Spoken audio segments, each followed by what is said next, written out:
राजा साहब आपकी तरफ आना चाहूंगी। ठीक है राजा साहब, मैं आपकी तरफ आना चाहूंगी। ये जो कश्मीर के हवाले से बात जब भी इनसे की जाती है, कश्मीर के बारे में कहते हैं कश्मीर हमारा अटूट अंग है। जी।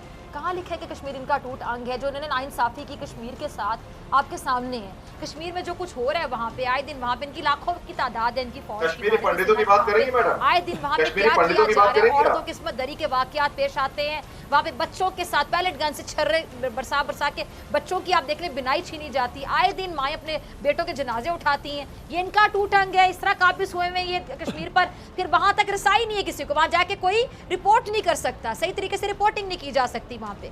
और अपने मनपसंद लोगों को वहाँ पे ले जाके ये रुख दिखाना चाहते हैं, ये दिखाना चाहते हैं कि झूठी कैंगलिंग जिसे पालतू मीडिया है, अर्नब गोस्वामी जैसे एंकर है कि जो कहा जाता है वो बता दिया जाता है। कश्मीर से भी ऐसी रिपोर्ट्स ये अपनी मनपसंद चाहता है नरेंद्र मोदी की आ जाएं कि कश्मीर में तो सब अच्छा है।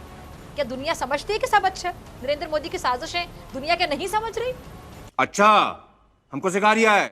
मैं तो आप दोनों एंकर साहिबा से भी और दोनों जो शरीक हैं गुफ्तगू में, उनसे रिक्वेस्ट करूंगा कि अपनी अपनी बात करें और बात सुने। ये टाकरा से मुराद ये नहीं है कि आप एक दूसरे को टकरें मारें। रियासत जम्मू और कश्मीर के लोगों के साथ जिस नेहरू और जिस महाराजा के मुआहदे की आप बात करते हैं, वही नेहरू यूनाइटेड नेशन में गया था तो वहाँ कश्मीरियों से वादा किया, फिर लाल चौक में आकर वादा किया, फिर यूनाइटेड नेशन के जितनी रिपोर्ट्स आई हैं, यूरोपियन यूनियन से जो रिपोर्ट्स आई हैं, जो बरतानवी पार्लियामेंट से जो रिपोर्ट्स आई हैं, उसमें सब ने ये कहा है कि जो पाबंदियाँ भारत ने लगाई हैं, जो गैर कानूनी जुराइम इंडिया कर रहा है, वो इंसानी हकूक़ की जो खिलाफ वर्जियाँ कर रहा है, उस पर आलमी बरादरी बोल रही है। किसी को आप मौका नहीं दे रहे।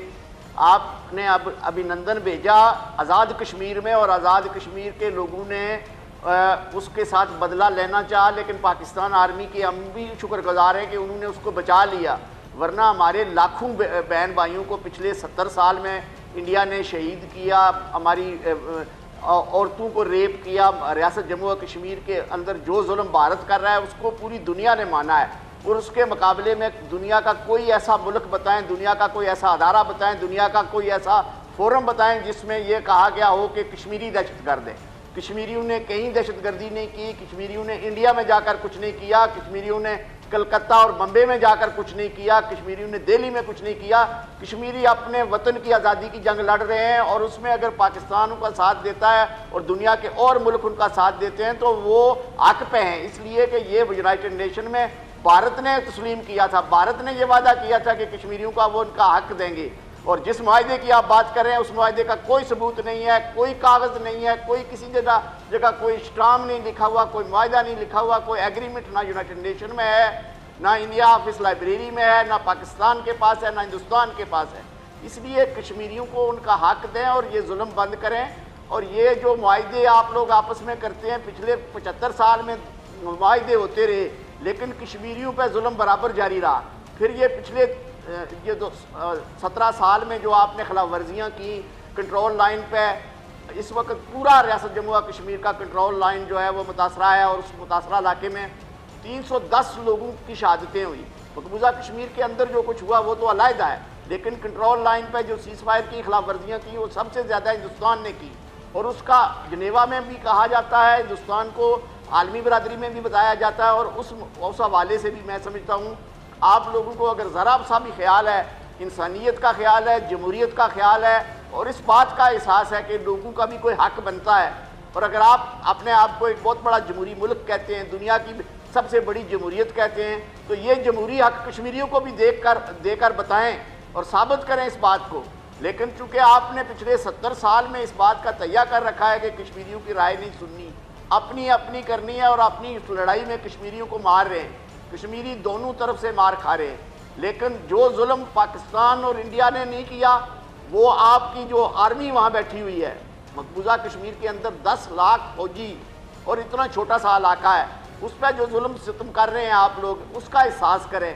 खुदारा एक बात का एहसास करें कि आप भारत वाले जितना खर्चा मकबूजा कश्मीर पे कब्ज़े के लिए कर रहे हैं वो अपने अवाम के लिए करें। लोग वहाँ भूखे सो रहे हैं, लोगों के पास इलाज नहीं है, तालीम नहीं है, बाकी सारी सहूलतें जो नहीं हैं वो अपने लोगों को सहूलतें पहुँचाएँ, और वो पैसे जो आप दिफा पे खर्च कर रहे हैं, कश्मीरियों को पे गोलियाँ चलाने के लिए, पैलेट गन्स के लिए, और अपनी ये जो जहाज दिखा रहे हैं दुनिया को, आपने अपने जहाजों की कारकर्दगी भी देख ली, अपनी एयरफोर्स की भी देख ली, अपनी फौज की भी देख ली। पंकज साहब, आपके पास जवाब है राजा नजाबत साहब की बातों कि भारत दहशत फैला रहा है, कश्मीरियों पर जुल्म कर रहा है और तमाम तरह के इल्जाम आपने लगाए भारत के ऊपर। तो मैं जानना चाहूंगा, फाइनेंशियल एक्शन टास्क फोर्स की ग्रे लिस्ट में क्या इंडिया चला गया है? क्योंकि दहशत तो इंडिया फैला रहा है कश्मीर में। इंडिया तो ब्लैक लिस्ट में जाएगा, परेशान ना हो आप। नहीं, मतलब वही तो अभी ग्रे लिस्ट में कौन गया? 2012 में 2004 में पता नहीं को लेकर जा रहे हैं। आप लोग तो चाहते थे कि हम ब्लैक लिस्ट में चले जाएं। ये लोग तो चाहते थे हम किसी तरह ब्लैक लिस्ट में चले जाएं। चलिए शुक्र है ब्लैक लिस्ट में तो नहीं गया ना पाकिस्तान। कनाडा के प्राइम मिनिस्टर किसके खिलाफ बात कर रहे हैं? यूएन के ह्यूमन राइट्स काउंसिल ने किसके खिलाफ 2 रिपोर्टें शाया की? मुझे ये बताइए।